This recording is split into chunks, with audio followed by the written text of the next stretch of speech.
Yun mga kabidyo, ang aking tanghalian na nakuha yung aking pamain na sa dagat kanina. Yan, isisigang ko nga at may hihigupin na sabaw. Yan, pwede na siguro mga pangsahog mga kabidyo.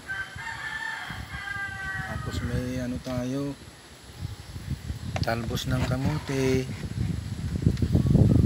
Okay na siguro yan.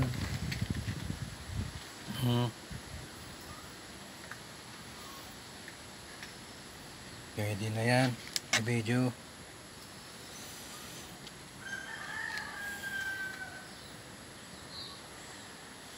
Pang tanghalian natin para makahigop naman tayo ng kunting sabaw, yung mga ganitong isda.